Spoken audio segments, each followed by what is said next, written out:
questionou sobre o impacto que um professor pode ter na vida das crianças com dificuldades motoras em sala de aula? Prepare-se para desvendar esse segredo com a gente. Eu sou a Mara Duarte da Costa, eu sou a mentora aqui dentro do Grupo Rema e hoje eu tenho a honra de apresentar a professora Juliana Montenegro, que é uma especialista em neuropsicomotricidade, e nessa palestra vamos explorar estratégias que podem fazer a diferença na vida de crianças com dificuldades motoras. E se você está comprometido em aprofundar o seu conhecimento sobre inclusão e educação, não deixe de se inscrever no canal, ativar o sininho para não perder nenhuma novidade, tá bom? Professora Juliana, pode começar. E esse tema que eu vou trabalhar com vocês é um tema que ele precisa estar na pauta, né? Na pauta da escola, na pauta da reunião pedagógica, na pauta das formações, né? Eu acho que falar sobre as questões da motricidade, falar sobre o desenvolvimento neuropsicomotor é emergencial, ainda mais em tempos em que nós estamos fazendo ajustes, não é verdade? As crianças voltaram de um período de privação da escola, de privação de estímulos, com algumas lacunas. Quem percebe isso aí? Que os alunos voltaram, né, de 2 anos, 1 ano e meio, 2 anos de privação de escola, com alguns prejuízos no desenvolvimento, né, e que precisam ser trabalhados, e que as práticas e intensificar, né, a estimulação precisa ser olhada neste momento. Não é verdade? Então aqui hoje eu vou falar um pouquinho sobre um aspecto do desenvolvimento, mas deixa eu deixar uma coisa muito clara. A gente fala sobre a questão neuropsicomotora, a gente fala sobre a motricidade, né, as habilidades motoras, as capacidades que nós vamos adquirindo no decorrer da vida, e como seres humanos, todo o movimento corporal que nós realizamos, ele vem antes da gente executar uma tarefa motora, antes de eu fazer isso aqui, antes de eu bater palma, antes de eu caminhar. Qualquer ação motora que nós efetivamos, das mais simples às mais complexas, antes da gente executar aquela ação como uma resposta, nós precisamos planejar, planificar, tá? Então a gente vai falar sim de dificuldades motoras, eu vou falar sim de como nós podemos observar isso no cotidiano de sala de aula, né? Os atrasos que a gente diz, as alterações, elas podem ser provenientes de privação de estímulo. Sim, a criança pode estar com uma dificuldade motora, dificuldade, por exemplo, de utilizar os instrumentos da escola, como tesoura, como lápis, borracha, apontador, né, que são as praxias finas também. A criança pode estar com dificuldade nisso, pessoal, mas nós não podemos dissociar o movimento corporal de toda uma questão cognitiva, socioafetiva, tá? Isso é muito importante. O desenvolvimento neuropsicomotor, ele é uma dimensão de um desenvolvimento humano que é muito mais amplo, né? Nós não podemos olhar o desenvolvimento da criança, a relação da criança com os brinquedos, com os objetos, as vivências corporais dela, somente pelo ato motor, tá bom? Só que não é mecânico, nós somos humanos, e como humanos nós somos dotados de capacidades cognitivas, nós estabelecemos relações socioafetivas, né? Às vezes a criança, ela não desenvolve uma habilidade porque ela não está sujeita àquele estímulo. Se ela não fizer, se ela não tiver a experiência, e a experiência, ela no primeiro momento, ela tem uma recorrência de erro, a gente chama isso de maturação, ela não vai aprender. Se ela não tiver contato com lápis, caneta, borracha, e tudo que envolve a habilidade escrita, ela não vai aprender a escrever, né? Sim, nós temos uma condição como humanos, né? Nós temos uma condição real, inerente ao ser humano, que é a de executar movimento corporal. Agora, se a gente não tiver o fator ambiente, tá, pessoal, é muito importante aqui. E a sala de aula é um dos ambientes. É um desses ambientes em que a criança está ali. Qual é o papel da escola, né, da sala de aula, nesse contexto neuropsicomotor, gente? Qual é o papel? Eu sempre digo isso, oferecer estímulos a essa criança. Oferecer estímulos, vivências motoras, experiências, colocar esse corpo em movimento em diferentes situações. Isso já ajuda muito. Quanto mais a criança que está em idade escolar, principalmente as crianças de 0 a 12 anos, principalmente, de 0 a 8, muito proveitoso, mas de 0 a 12 anos, muito importante que a gente coloque para essa criança possibilidades práticas. Sim, as vivências, as experiências motoras. Que esse corpo seja colocado em diferentes posições. A gente tirar as crianças, mudar a posição dela dentro da sala, sair desse modelo tão cartesiano de carteira, uma atrás da outra, fazer atividades que a criança aprenda aquilo que é necessário aprender enquanto currículo, mas usando o corpo em movimento. Usando o corpo em movimento. Isso é importantíssimo para o desenvolvimento. Ampliar repertório, gente. A gente nunca erra no desenvolvimento de um ser humano, principalmente da criança, quando nós oferecemos para ela estímulos de vivências motoras, tá? Então, aqui eu vou falar um pouquinho sobre as que a colocaram aqui no chat, né? Que realmente a gente tem observado crianças com muita dificuldade. E eu digo mais para vocês, um número muito significativo das crianças com dificuldade de aprendizagem que estão na escola hoje, até adolescentes, pré-adolescentes, crianças maiores, essas dificuldades, quando nós vamos fazer um estudo, elas se dão em decorrência de toda uma falha, nós podemos dizer assim, uma falha no desenvolvimento neuropsicomotor, principalmente de 0 a 8. Sim, movimento corporal, habilidades e aspectos psicomotores são fundamentais para que a gente aprenda coisas mais complexas, como ler e escrever, tá? Então a gente vai falar um pouquinho aqui sobre como o professor pode ajudar crianças com dificuldade motora em sala de aula. Fato é que, sim, pensa aí um pouquinho, você, professor, quantos alunos você tem na sua sala? Eu tenho, professora, 30 alunos. Tá bom, então pensa na sua sala agora. Desses 30, se você for para o pátio agora, fizer uma brincadeira com eles, em que eles tenham que colocar o corpo em movimento, em que eles tenham que respeitar regras, em que eles tenham que se organizar em grupo, quantos dos alunos você acha que vai ter alguma dificuldade em qualquer etapa de uma atividade simples como uma brincadeira? Ou em compreender a regra, ou em executar a regra, ou em se locomover no espaço adequadamente. Dificuldade de qualquer natureza, tá? Então nós vamos falar um pouquinho sobre isso.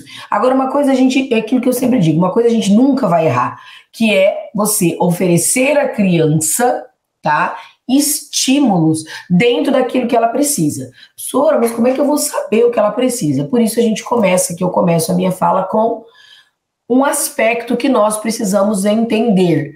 O que é o desenvolvimento neuropsicomotor? Bom, a palavra neuro nos leva a cérebro, encéfalo, sistema nervoso, certo? Então, estrutura e funcionamento, como que amadurece, o que a criança precisa, quais são as áreas de maturação de acordo com a idade. As nossas referências, pessoal, elas vão muito são muito construídas de acordo com a idade da criança. Quantos anos ela tem? Ela tem 2. E o que uma criança de 2 anos já consegue fazer, né, executar no que se refere a ações motoras, tá? E o que ela tem potencial para aprender? Isso é muito importante. O que a gente já tem numa criança? Por que eu falo o que ela já consegue fazer e o que ela tem potencial? Porque o que ela já consegue fazer, se eu estou olhando e observando aquela criança, é o que ela já consegue, que ela já é capaz. E o potencial vai me dizer muito o que eu preciso estimular. O que precisa ser estimulado nessa criança? Isso é potencial. É o que ela está em desenvolvimento pleno.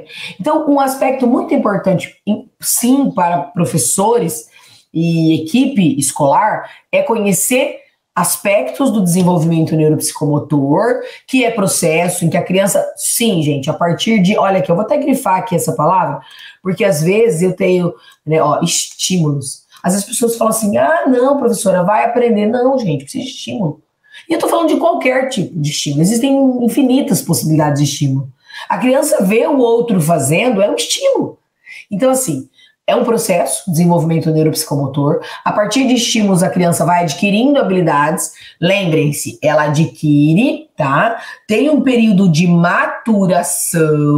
Sim, a gente precisa. Mas o meu aluno ainda não está fazendo isso. Tá, professora, ele já começou? Né? Ele já começou a fazer isso? Mas ele tem muita dificuldade. Pois é, então ele está em processo. Essa habilidade que você está observando, que está em processo, que ele ainda não consegue fazer, ela está adequada com a idade dele? Entenderam aonde que eu quero chegar? Porque existem esperanças, na verdade não é esperanças, né?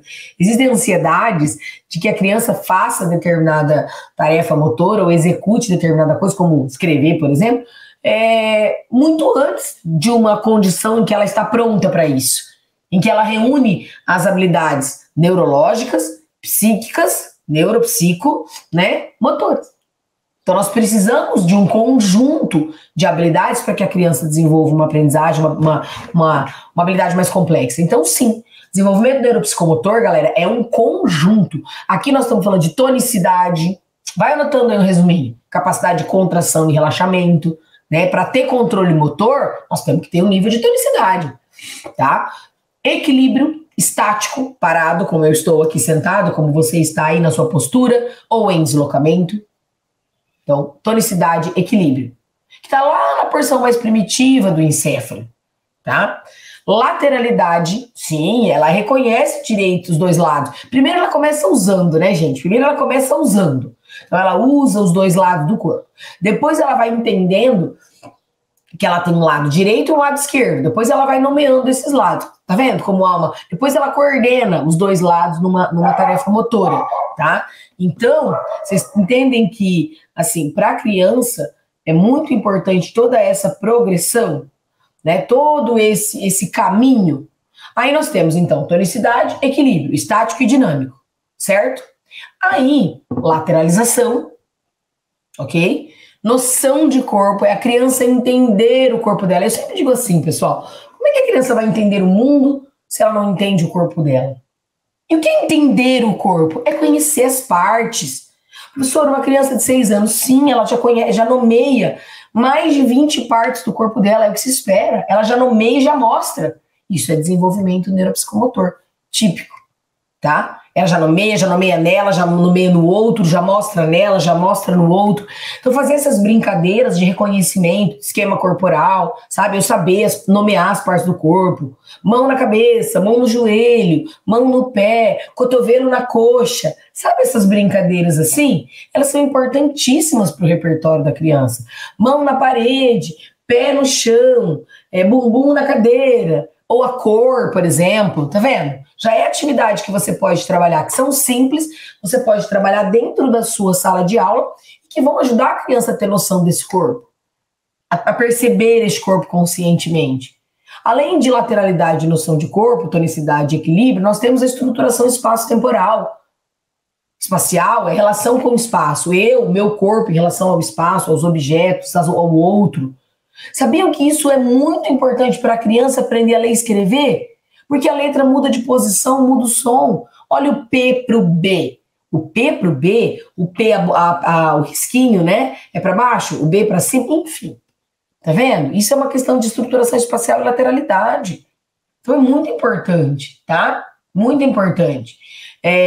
Além, né, de todas essas que eu falei, tempo, trabalhar ritmo. Nossa, a percepção temporal para a criança é mais difícil de amadurecer, porque a noção de tempo dela é diferente. Mas eu posso trabalhar ritmo, eu posso trabalhar música e movimento, eu posso trabalhar marcação rítmica, tá? Também fundamental. E aí nós temos praxias globais. O andar, o correr, o saltar, o saltitar, o rolar, o rastejar, o escalar. Olha quanta coisa que uma criança precisa ser oportunizada a vivenciar corporalmente. E por último, fundamental no processo do desenvolvimento neuropsicomotor estão as praxias finas, os movimentos mais complexos do desenvolvimento neuropsicomotor, lá nas extremidades. Sim, professora, a criança começa a pegar objetos quando ela tem meses de vida. Ela já segura, por uma questão reflexa, um objeto quando ela é estimulada na palma da mão. Só que essas habilidades de praxia fina, pessoal, elas só vão amadurecer lá em torno de 6, 7 anos. Entende o que eu estou falando? Olha quanta coisa uma criança precisa vivenciar, explorar no que se refere à manipulação, usar essas mãos de 0 até 6, 7 anos. Quando ela chegar em 6, 7 anos e ela tiver muito estímulo das habilidades psicomotoras de maneira geral, todas essas que eu falei, as aprendizagens mais complexas vão acontecer de maneira muito fluente, vai fluir, entendeu? Ela vai desenvolver, então precisa trabalhar, tá? Por ter um caráter, sim, o desenvolvimento neuropsicomotor ele é progressivo e contínuo. A gente não retrocede, a não ser que tenha alguma patologia, tá? A criança tem perdas severas no desenvolvimento neuropsicomotor, daquilo que ela já adquiriu. somente quando você tem uma patologia associada, tá bom? Lembrem-se disso, isso é muito importante. Professor, o que eu faço se eu perceber que o meu aluno tem uma dificuldade motora? Você traz vivências motoras para ele, né, vivências lúdico-motoras, que a gente fala. Um parque, por exemplo, gente, pode ser muito benéfico para o desenvolvimento de uma criança. Olhem quantas coisas o parque proporciona. É o balanço, que trabalha equilíbrio, propriocepção, sistema vestibular, né? É a gangorra, que trabalha controle motor. É lá outras estruturas, aquelas estruturas que a criança tem que subir, passar por dentro, assim, sabe? Então, os brinquedos do parque oferecem estímulos psicomotores muito importantes. Agora, qual é o seu papel nesse processo? Não é só levar a criança ao parque. Tem duas coisas importantíssimas aqui, tá, gente? Uma é observar como a criança brinca, como ela explora os brinquedos do parque, se ela só copia, se ela consegue inventar, né, se ela brinca, sabe, assim, tipo, se ela inventa um jeito de brincar, se ela brinca por repetição, se ela fica olhando os amigos, se ela interage, se ela não interage, como que ela se relaciona com os brinquedos do parque, tá? Isso é muito importante, muito. E aí, ao estar no brinquedo, né, estar, por exemplo, escorregando no escorregador, subiu, escorregou, como ela faz isso? Como é esse movimento? Ela sobe com, professora, mas qual a minha referência? A idade, o desenvolvimento da criança, a gente precisa olhar para a idade. Olha esse esquema que está na tela. Desde o nascimento ali na posição fetal até em torno de 12 a 14 meses, quando a criança está adquirindo a habilidade de caminhar autonomamente na posição ortostática, né, que é em pé. Ela anda de maneira independente. Tá? Então, o desenvolvimento neuropsicomotor, ele é progressivo. A gente espera que a criança tenha a capacidade, olha aqui, de ir realizando funções cada vez mais complexas. É assim que funciona, ele é progressivo e contínuo. E a gente vai aprendendo algo mais complexo à medida que nós vamos tendo as experiências. Então, lembre-se disso, não dá pra gente falar de atraso sem entender que eu preciso ter as referências do desenvolvimento neuropsicomotor, tá? Então, quando a gente tem um atraso, a gente pode ter duas situações, tá, gente? A criança ter um atraso do desenvolvimento neuropsicomotor de ordem, né? De estímulo mesmo, de privação, essa criança não explorou, não teve essa vivência, tá? Ou a gente pode ter esse atraso associado a algum transtorno do neurodesenvolvimento, alguma síndrome, alguma deficiência, alguma questão patológica, tá? Questões cognitivas, neurológicas, comportamentais, tá? Então pode. O que a gente tem? Quando que a gente tem um atraso? É ali uma dificuldade em comum. E uma dificuldade que não é sanada quando a gente tem uma condição patológica, pessoal, a gente tem uma dificuldade e ela não é sanada com estímulo, tá? Então, por exemplo, percebi que meus alunos estão com muita dificuldade de lateralidade, reconhecimento do corpo, enfim, esquema corporal. Aí, qual que é o papel do professor nesse processo? Eu percebi uma dificuldade. Eu tenho 30 alunos, tem 10. Vamos trabalhar com todo mundo vai sair ganhando. Aí você começa com estímulos. Esquema corporal. Então, eu preciso trabalhar atividades em que ele possa nomear as partes do corpo, mostrar as partes do corpo nele, no amigo, segmentar, mexer somente partes do corpo que você está dizendo. Tá vendo? Na sala de aula, arrasta as carteiras e vamos lá. Então, mexendo a mão, mexendo a cabeça, mexendo o pé, vai trabalhando, põe música, faz estátua, enfim. Quando você dá essa condição de vivência para a criança, explora bastante possibilidades dentro, né, do estímulo da percepção corporal, o que você espera? Se há uma dificuldade, não tem um transtorno, não tem uma deficiência, vai desenvolver. A criança vai responder positivamente. Você percebe isso no comportamento observável. Professor, eu entrei, eles estavam com muita dificuldade de reconhecimento do corpo, eles têm 5 anos, então já tem ali, já começa a identificar as partes do corpo de maneira consciente, já reconhece esse corpo, enfim. E aí você percebe que desses estímulos que foram trabalhados, a partir de um mapeamento que você fez, você percebe que das 10 crianças que você observou que tinham muita dificuldade, 2 mantiveram. Intensifica um pouquinho o estímulo aí para essas 2, sugere um profissional. Se mesmo assim não tiver retorno, aí tem que investigar, né? Eu sempre digo, nós temos que entender por que uma criança não está desenvolvendo uma habilidade, gente. O que está acontecendo? é sempre essa inquietação que você tem que ter em sala de aula. Então aqui nós estamos falando de um atraso dentro desse desenvolvimento típico, tá? Que a criança tem para desenvolver aí determinadas habilidades aí com os marcos do desenvolvimento. Então nós precisamos dessas referências para saber se aquilo está em atraso ou não. Uma vez uma aluna falou assim para mim nas aulas na pós: professora, a minha filha, ela ainda, olha que interessante, ela ainda usa as duas mãos, professora, ela troca de mão, ora ela tá com o lápis na direita, ora ela tá na esquerda, ora ela tá riscando com o giz de cera na direita, ora que ela tá à esquerda, o que eu posso fazer? E aí eu já tava indo pensar, né, em algumas estratégias práticas, que eu acho que é o que mais funciona. Eu falei, não, peraí, para. Quantos anos a sua filha tem? Viu como faz diferença, pessoal? Isso é muito importante. Quantos anos sua filha tem? Ela falou 2. Eu falei, oba, ainda bem, é assim mesmo. A criança ainda vai oscilar o uso de direita e esquerda, gente, até uns 6, 7 anos. Ela vai, e aí amadurece. Ah, passou, não amadureceu, aí eu já considero atraso. Entendeu? Então isso é importante. Ó, a gente tem marcos do desenvolvimento. Daí quando que nós consideramos atraso? Quando eles não acontecem. Como não conseguir sustentar a cabeça após os 3 meses. A cabeça é pesada, então a criança precisa sustentar. Ou sentar sozinha em torno de 6 meses.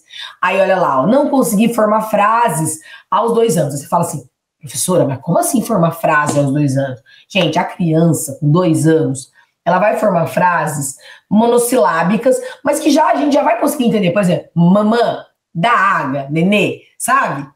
Quem tem filho aí, ou tem aluno pequenininho, vê muito isso. Ela forma, ela compõe ali com 2, 3 palavras, que é colo, sabe assim? Dentro da condição dela, mas ela já formula isso. E isso é muito importante. Crianças que têm 5, 6, 7 anos que não entendem a comunicação, não. Você faz uma pergunta, ela não responde de maneira adequada. Tá vendo como a neuropsicomotricidade ela é importante? Porque ela olha, não olha só o movimento corporal, gente. Jogar bola no cesto tá muito além do ato motor, tá? Então o tipo de atraso aqui é muito importante. Primeira coisa, professora, observei um atraso. Observei um atraso na criança. Observei, ou 1, 2, 3, ou percebo que os meus alunos estão com dificuldade numa determinada habilidade, tá? Estão com dificuldade de equilíbrio corporal. Bora trabalhar a brincadeira de equilíbrio. Então, assim,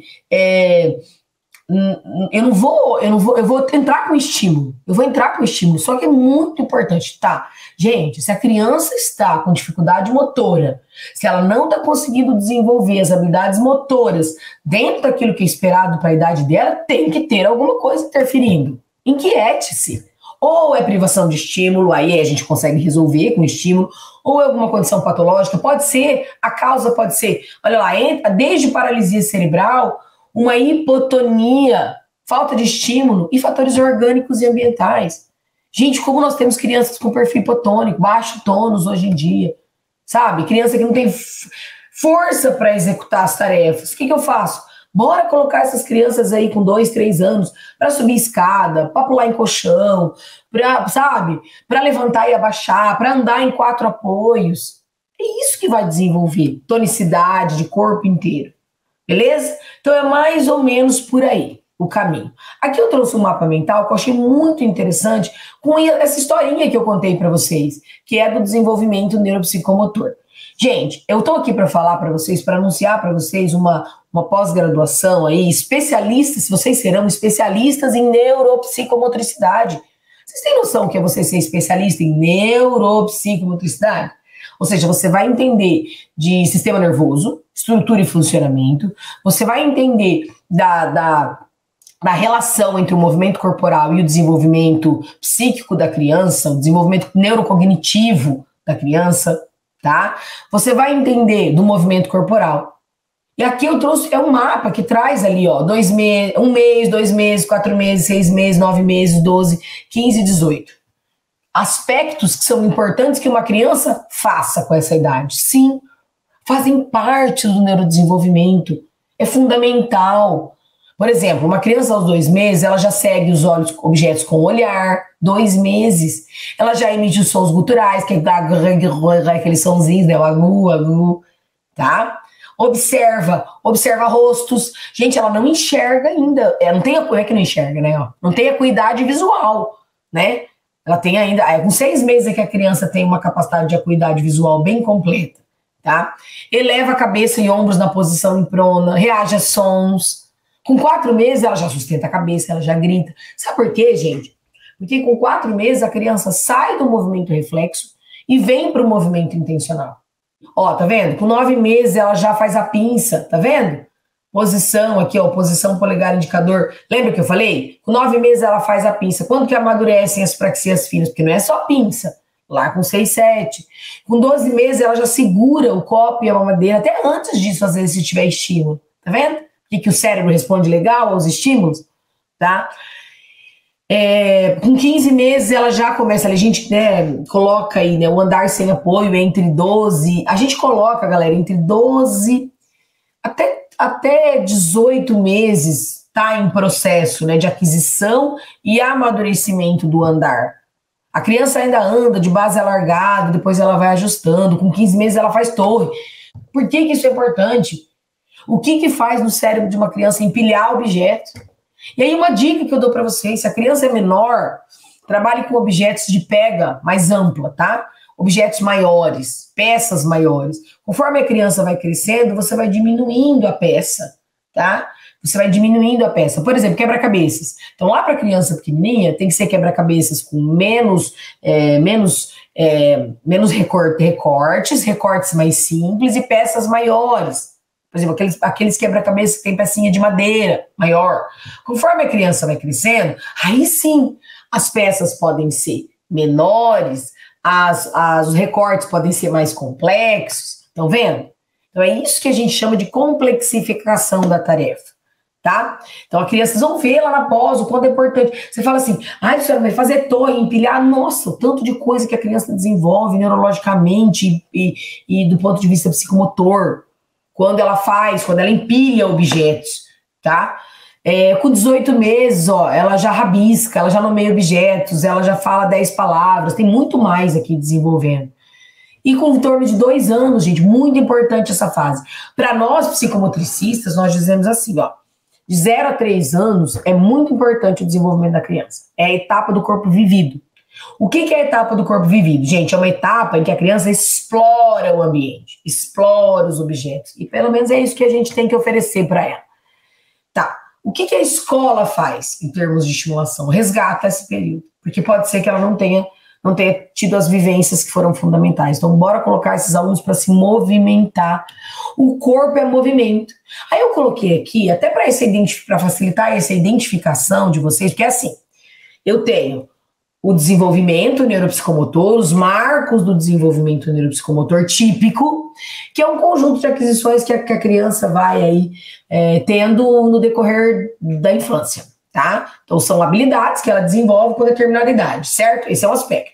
Outro aspecto saiu da curva, a criança não desenvolveu, está demorando demais, está muito em atraso já daquilo que era esperado, eu já consigo fazer um processo de identificação.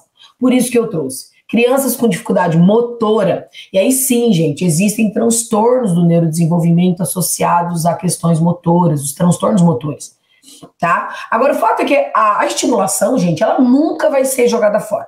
Nas crianças com dificuldade, elas vão desenvolver aquela habilidade, tá? Nas crianças com transtornos, ela vai diminuir o prejuízo. Então, de qualquer maneira, tá sensacional entrar com estímulo, vivência motora. Tá? Então, algumas coisas vocês podem observar, olha lá, dificuldade de realizar movimento voluntário. O que é movimento voluntário? É um movimento que eu planejo para fazer. Eu tenho uma intencionalidade, então eu quero pegar um copo, eu quero rosquear um copo, então existe uma intencionalidade. Eu executo essa tarefa porque eu planifico e porque eu reúno habilidades motoras, cognitivas e socioafetivas, certo?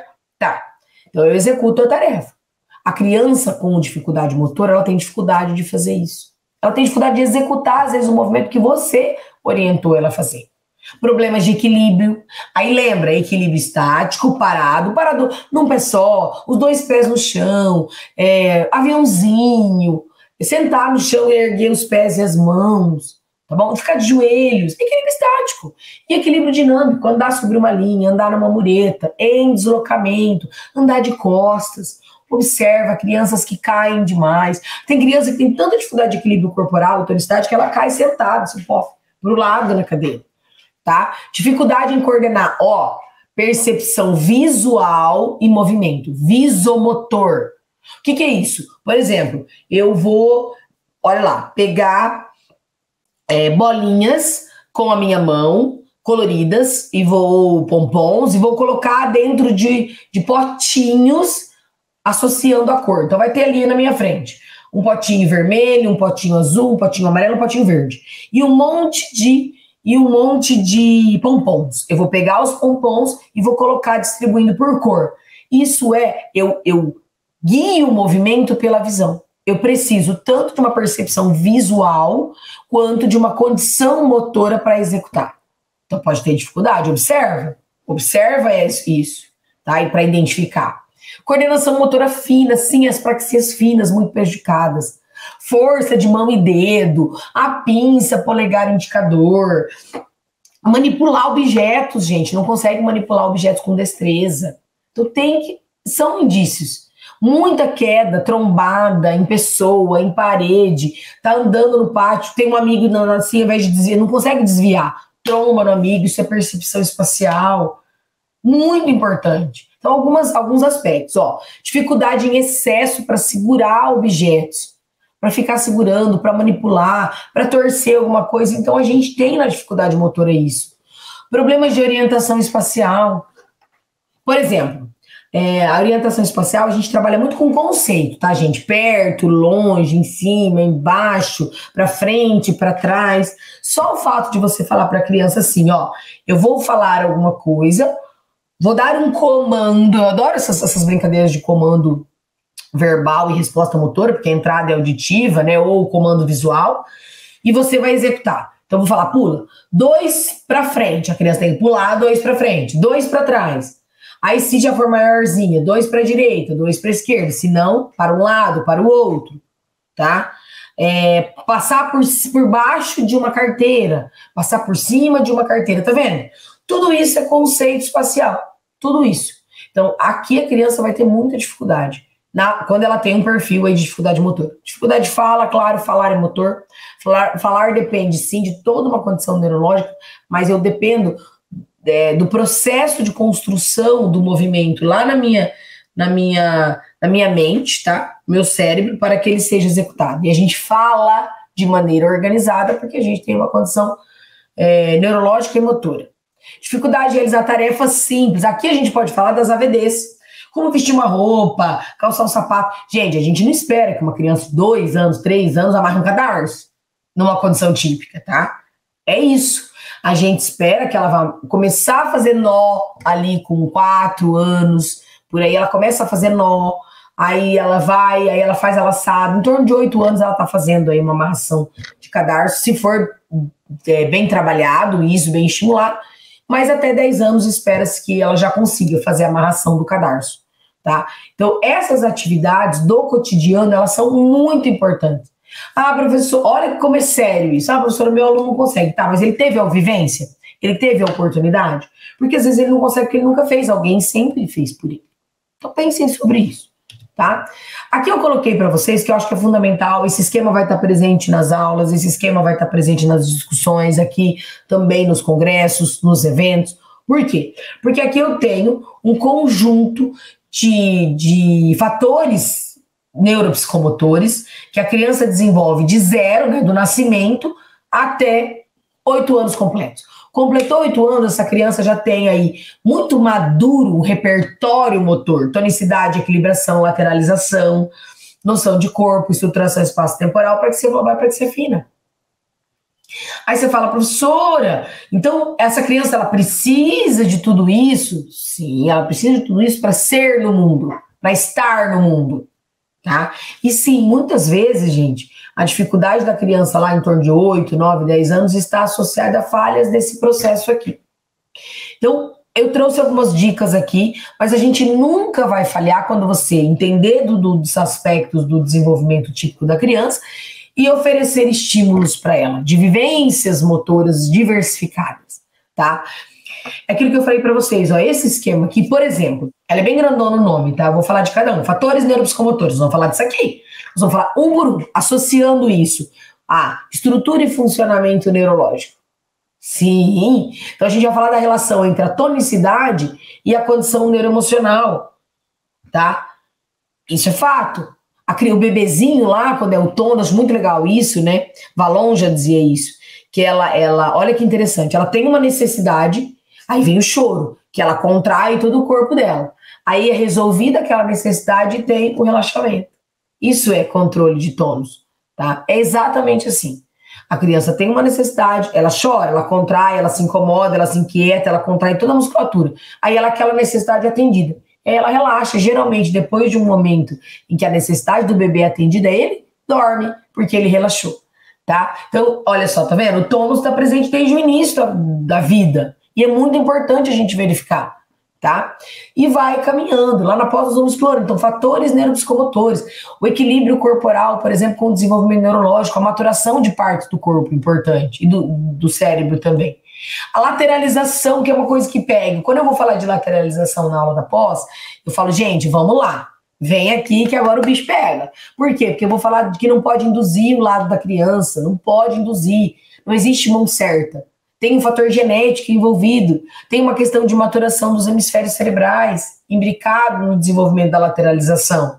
Entendeu? Então não dá para separar. Noção de corpo, por que é tão importante? A criança entender o corpo dela, como que isso acontece, quais as áreas que são amadurecidas nesse processo, estruturação espaço-temporal, praxia global e praxia fina. Então, cada um desses nós vamos explorando, tudo dentro de uma relação com o neurodesenvolvimento e também associando a práticas, porque eu acho que a cereja do bolo aqui, gente, nas pós que nós trabalhamos aqui, e essa muito, é teoria e prática, porque uma sem a outra não se constrói dentro da sala de aula. Tá? E agora a gente vai para ver algumas práticas. Professora, como você selecionou? Vamos lá. Existem práticas neuropsicomotoras, psicomotoras, que são fundamentais que a criança faça. Tá? Estímulos motores sempre serão bem-vindos, não só para a criança, mas aqui nós estamos falando desse desenvolvimento. Você pode ter uma criança, um adolescente, por exemplo, você pode ter um adolescente lá no 6º, 7º ano, que tem uma dificuldade de organização ali naquele caderno. Então não adianta a gente querer progredir, trazer as ações mais complexas. Às vezes é melhor parar. Gente, lembra disso, tá? Às vezes é melhor parar e voltar um pouquinho. Então, por exemplo, eu percebi que a criança tem muita dificuldade na manipulação dos objetos, né? Nas praxias finas. Eu vou ficar trabalhando só a praxia fina? Pera lá. Lembra que tá tudo imbricado, uma habilidade na outra? Às vezes vale muito a pena a gente parar um pouquinho e começar lá da tonicidade. E vir trabalhando tonicidade, equilibração e vem progredindo. E aí você vai vendo que a criança vai respondendo, vai melhorando. Trabalhar a planejamento motor. Então a criança, quando ela executa uma tarefa, por exemplo, você colocou as crianças para fazer lá uma brincadeira em que elas têm que ir até um determinado ponto, pegar uma bola e voltar segurando a bola. Ou ela entregar para o amigo. Olha só. É uma tarefa tecnicamente simples. Ela vai, pega uma bola, volta e entrega para o amigo. Mas ela tem que planejar para executar. Ela tem que fazer todo um reconhecimento das informações do entorno para executar corretamente. Ela tem que ter uma condição motora para executar isso com destreza. Tá bom? Então isso é fundamental. Então eu selecionei algumas atividades práticas que vocês podem, aí agora eu sugiro vocês adequarem, colocar para a criança. Então, professor, por exemplo, trabalho de 0 a 2 anos, então vou trabalhar muito tonicidade, equilibração, começar a trabalhar bem noção de corpo, ela já reconhece algumas partes, tá bom? Sim, aqui alguém colocou, eu gosto muito de trabalhar no lúdico. O trabalho aqui nosso é sempre muito voltado para isso. Por quê? Porque o lúdico para a criança é fundamental. Tá? Porque o lúdico libera um neurotransmissor e ativa um neurotransmissor chamado de dopamina. Então dá uma sensação de satisfação, de bem-estar, motivação, tá? Então é importante. O lúdico é o quê? É aquilo que é prazeroso, aquilo que é divertido, certo? Então vamos ver algumas práticas que vocês podem utilizar. Começando com as clássicas. Pular corda, brincar de amarelinha. Gente, aqui, ó, deixa eu falar pra vocês, de 0 a 6 anos, tranquilamente, você pode trabalhar com jogos de imitação, de faz de conta. Você faz e a criança imita, 2 a 2, um vídeo com alguma coisa para a criança imitar, as brincadeiras de faz de conta, né, os jogos de papéis, que a criança vai representar uma bruxa, representar uma fada, representar um animal, tá? Então, para as crianças menores, funciona muito bem essa coisa do universo, da natureza, né? Os animais. Então, você vai imitar um cachorro. Tem que ter, gente, tem que ter, porque é simbólico para a criança. É importantíssimo para o desenvolvimento psíquico dela. Jogos de imitação, brincadeiras de faz de conta, tá? É muito importante. Aqui o pular corda e a amarelinha, eu trago porque eu acho que a gente tem que resgatar. Tudo bem, gente, uma criança de 3, 4 anos, ela não vai pular amarelinha, ela vai começar a pular, né? Ela vai pular, abrir, fechar a perninha e tal, vai pular no colchão, vai pular de um colchão para o outro, de um bambolê para o outro, ok. Depois você vai trazendo a amarelinha. É muito legal. A amarelinha é uma atividade importantíssima de ser resgatada na escola, principalmente na criança até 6, 7 anos, tá? Pular corda também, você pode começar com a corda no chão, sabe aquelas brincadeiras de cobrinha, criança pequenininha, passar por cima, pronto, já tá tendo uma vivência ali, uma exploração, tá? E atividades que têm percursos e obstáculos. Lembrem-se, o nível de dificuldade tem que estar adequado com a idade da criança e com aquilo que se espera que ela desenvolva. Agora, fato é que eu tenho que trabalhar com percursos e obstáculos. Simples, pessoal. Para criança pequenininha, uma vez eu ouvi, achei ótimo, vou dar dica aqui para vocês, um percurso com travesseiro para criança que engatinha. Então tinha uma almofada, tal, né? Tinha aí pulava um espaço, aí tinha 2 empilhados, entendeu? Aí lá no último você colocava o travesseiro, a almofada nas costas da criança para ela se locomover, certo? Então você precisa trabalhar e adequar o nível de dificuldade do percurso à situação ali, ao desenvolvimento da criança. Gente, vamos lá. Então aqui eu trouxe algumas. Sim, algumas. Por exemplo, como que eu trabalho tônus com a criança, com o bebê? Eu vou trabalhar com tecido, eu vou trabalhar com colchão, tonicidade, com o bebê, tá bom? Com a criança já um pouquinho maior, eu vou trabalhar com pneu, eu vou trabalhar com atividades como cabo de guerra, eu vou trabalhar com outras vivências mais complexas. Para crianças de 3, 4 anos, eu já trago a escada. Subir escada é muito importante para o desenvolvimento, porque trabalha tonicidade e equilíbrio, tá? Subir escada, descer escada, ok? Lembrem disso. Então aqui a gente pode explorar possibilidades. Eu sempre gosto de falar para os alunos assim, o principal material que nós temos exploratório na nossa vida é o corpo. Então começa trabalhando o corpo, tá bom? Começa trabalhando o corpo. Então aqui coloca a criança para andar, correr, saltar, saltitar, subir, descer, escalar, empilhar, lançar, pegar, torcer, apertar, amassar, tá vendo? Então começa usando o corpo dela. Você não vai ter, e você vai perceber que as dificuldades serão diminuídas, o prejuízo da criança vai ser diminuído. Vai. Pode não resolver se for uma questão patológica, mas vai diminuir. Então começa com essas explorações. Eu sempre digo, começa com o principal material que essa criança tem de exploração, que é o corpo dela. É o corpo dela. Depois você traz a bola, o arco, né, o bambolê, os tecidos são riquíssimos em possibilidades, bastões, macarrão de piscina, sabe? Caixa de papelão, é muito, muito, muito bacana da criança. Pneu, colchão, colchonete, corda, tá? Ok? Então tá para trabalhar muito o corpo como um material bastante real de desenvolvimento. E depois vai trazendo materiais, cestos, bolinhas de piscina de bolinha para quem tem criança pequena, né? Para quem trabalha com criança de 0 a 3 anos, é muito legal ter bolinhas de piscina de bolinha, tá? Aqui você pode incluir também, de 0 a 3, bastante os materiais sensoriais, tá, gente? Estimulação de audição, né, os sons, a criança tem que reconhecer o som, você balança um som, você coloca um brinquedo sonoro, por exemplo, elas têm que achar na sala, olha, dentro da sala de aula. Trabalhar nas crianças pequenas, gente, muito, muito, muito sensação de percepção. Então, trabalhar percepção tátil, estímulos sensoriais são fundamentais, porque a criança, ela recebe, e isso a Sônia colocou, incluir a dança, sim, música e movimento, tá? Não precisa ser a dança estruturada, mas música e movimento, muito importante, super, super valiosa essa fala.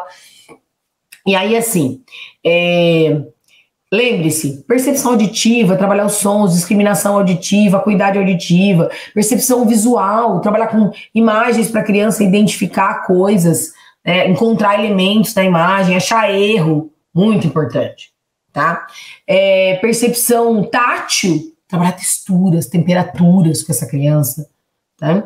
Percepção olfativa e gustativa, sim, de 0 a 3 anos, os sons, os sabores, os cheiros. E, então a gente falou, propriocepção, colocar esse corpo em diferentes posições, trabalha muito a propriocepção, que é um sentido muito importante nosso, que me permite perceber o meu corpo, a posição do meu corpo, tá? Então, lembrem-se, explorar. Estimulação sensorial, tonicidade, equilíbrio nos primeiros anos de vida. Posso continuar com a estimulação sensorial? Se você perceber que a criança tem muita dificuldade de percepção, de compreender o estímulo sensorial, pode. Aqui, viu? Colocar a dança, eu coloquei ali música e movimento. Trabalhar com os ritmos, trabalhar com os estímulos sonoros. O bambolê é um excelente recurso. Aqui até trouxe para vocês, gente, isso aqui é uma dica, tá? No site da Nova Escola, a gente tem planos de aula dentro da educação infantil, dividido por campo de experiência, tá? E depois para crianças maiores também. Então lá eles oferecem mais de 3.000 planos de aula para vocês, para ter ideias, ampliar repertório, sair do mais do mesmo. Às vezes eu tenho a impressão de que as pessoas estão só replicando as mesmas coisas para a criança. E a minha primeira formação é em educação física. E a criança gosta de pega-pega. Tá bom, gente, a criança gosta de pega-pega, eu não tenho dúvida disso. Mas ela precisa de ampliar repertório, então eu não vou ficar brincando só de pega-pega. Eu vou trazer outras formas de movimento corporal, tá bom? Isso é fundamental. Atividades, e aqui eu trouxe, porque quando eu penso em escola, deixa eu fazer esse parágrafo aqui para vocês, essa fala. Então, assim, quando eu penso em escola, nós podemos ter materiais estruturados, tá? Como os espumados, bola, corda, fita, colchão, tudo isso.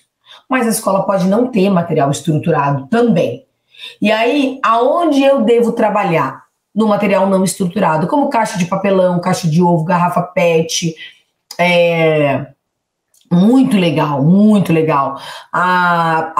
Os pegadores de macarrão, essas coisas, super funcionais na estimulação. Então, se eu tiver materiais estruturados, beleza, toca o baile. A caixa de ovo por si só, ela já tem um estímulo tátil, porque ela tem uma textura ali, né? Tá vendo? Então, usar materiais alternativos, materiais não estruturados, tá? Caixa de papelão, o próprio papelão, tampas, embalagem de sorvete, nossa, dá pra fazer muita coisa. Juntar isso e produzir, tá? Isso é legal, muito sensacional. Não tem como não colocar algumas dicas de praxia fina.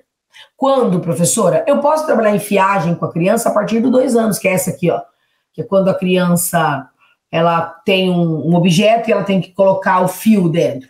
A partir dos 2 anos eu já posso trabalhar, 1 ano e meio, só que eu começo com coisas maiores, cordões mais grossos. Depois eu vou refinando, tá? Então isso que é fundamental. Aqui eu coloquei um treino para amarrar cadarço. Sim, um treino para amarrar cadarço. Trabalhar com prendedor, principalmente quem tem aí crianças de 4, 5, 6 anos. Trabalhar muito com prendedores. Antes disso também pode, gente, mas é que essa fase é imprescindível. Não tem como fugir, tá? Então, trabalhar com professora, as pessoas me perguntam muito isso. Você é a favor ou contra a tesoura? Eu falo, bom, eu acho que a tesoura ela é um objeto de que a gente precisa aprender a manipular, tá, gente? Mas não adianta eu só querer trabalhar a tesoura, eu preciso entender essa mão primeiro. Ela amassou, ela rasgou, ela picotou, ela torceu, ela amassou massinha, ela fez rolinho de massinha, ela fez bolinha de tipo de brigadeiro, sabe? De docinho, fazer bolinha de massinha, tá? Então eu tenho que ter muito... Claro, lembre-se de que a mão ela não está separada do corpo. Pelo contrário, a mão, punho, cotovelo e ombro. Quem assistiu a minha aula aqui, eu sempre falo isso. A gente vai trabalhar a mão com movimentos refinados? Sim, mas tem que trabalhar punho, cotovelo, ombro. Eu tenho que trabalhar esse movimento aqui primeiro, tá? Então eu trabalho esse aqui primeiro, desenhando no quadro, né, gente? Coloque as crianças para desenhar no quadro, tá? É tão legal, elas gostam tanto, é tão importante porque faz esse movimento aqui com as 2 mãos, para limpar alguma coisa, brincar ali. Nossa, sim, a Rose colocou tampinha de garrafa PET, quanta possibilidade de joguinho, de atividade tem. Pode recortar, professora, na educação infantil? Pode, mas primeiro precisamos preparar essa mão, tá? E entenda que o recortar com a tesoura é complexo dependendo da idade da criança, tá? E da condição de desenvolvimento dela. Beleza? Aqui eu também trouxe algumas ideias também de praxia fina, porque são as habilidades mais complexas, e aí na escola a gente vê isso realmente efervescer. Às vezes a gente nem percebe a dificuldade da criança antes de entrar nas habilidades manipulativas, antes de entrar nas praxias finas, tá? Às vezes a gente nem percebe, entendeu? Isso é sério. Você vai perceber que a criança tem dificuldade lá quando ela tá manipulando os instrumentos da escrita. Tá, mas será que é só isso a dificuldade? Não, nunca é. Volta e vai trabalhar todo esse conjunto de habilidades psicomotoras, tá bom? Olha que legal as que eu trouxe aqui para vocês, ó. A criança sofre, claro, né, gente? Vamos lembrar que não vou trabalhar com objetos pontiagudos, não vou trabalhar com objetos que possam oferecer risco à integridade física da criança. Mas essa aqui eu adoro, gente, ó, da etiquetinha. Claro, você começa com coisas simples, mas a criança tem que tirar a bolinha de etiqueta da cartelinha, que já é muito refinado de praxia fina, e colar no percurso. E aí você pode até estabelecer, aqui não tem, tá? Mas você pode até estabelecer uma sequência de cor. Legal, muito legal, tá? Ó, aqui fazer esticar esses elastiquinhos de dinheiro, sabe? Aqui também, ó, colocar os pininhos dentro dos buracos, os buraquinhos já estão feitos, caixa de papelão. Bandejinha de isopor é ótimo para trabalhar na escola, tá bom? Aqui, ó, eu coloquei essa aqui, gente, que é uma combinação ali, vocês estão vendo as placas, ó, de pés e mãos. Mas você pode muito bem trabalhar separado, para compor do jeito que você quiser. Esse material aqui você tem que ter. EVA, quem não tem EVA, né? Não sou eu, as professoras não são da educação infantil, não são as apaixonadas por EVA? Pois é, tá? Então, o que eu sugiro? Você fazer as mãozinhas e os pezinhos de EVA. Lembra que o que vai determinar qual é o lado da mão é a posição do polegar, e no pé também, do dedão. E aí você vai combinar, colocar no chão, colocar na parede. Nossa, com pezinhos e mãozinhas de EVA, você faz o seu, gente. O seu pé, a sua mão, você coloca lá, desenha e recorta, tá pronto. Ou pode fazer em forma de placa, que nem vocês estão vendo aí. Ou pode fazer em percurso. Posiciona 2 pés para lá, 2 para direita, 2 para trás, e a criança vai só pulando. Você vai fazer isso aqui uma vez. Adorei esse aqui, que é colocar as burquinhas aqui com uma colher. Pode ser com a mão. Quando você traz os objetos, dificulta um pouco, tá? Pode ser com a pinça, pode ser potes com a boca mais alargada, tá? Ó, isso aqui também, eu tentei fugir um pouco do óbvio, tá? Desenhar com o pé na parede. Olha, só de mudar a posição do corpo já muda o estímulo. Esse eu coloquei porque tem que ter, tá? Coordenação e integração bilateral. A criança tá fazendo com as 2 mãos. A pequenininha, a gente vai fazer ela tirar com uma conchinha. Entenderam o que é? Dificultar. Ó, tirar com uma conchinha, com uma peneirinha. A maior já pega com 2 palitos. Também, ó, vamos trabalhar esses pés, gente. Mão, e o pé, e o resto do corpo. Então aqui uma ideia para vocês aí. Até numa gincana que você fizer na Semana da Criança, em sala de aula. E aqui eu trouxe a proposta do material estruturado e o não estruturado. Ó, aqui o material estruturado, isso aqui você é comercializável. São vários materiais que você pode combinar de maneiras diferentes para montar os circuitos. E aqui as coisas mais simples que você pode ter. Isso aqui você pode fazer de EVA, ou você pode usar coisas que eu falei, o garrafa PET, carteira, cadeira, tá? Muito bem-vindo. Gente, deixa eu falar uma coisa importante para vocês. Claro que a gente tem que olhar para as condições patológicas das crianças, mas estímulo psicomotor sempre é muito bem-vindo, tá?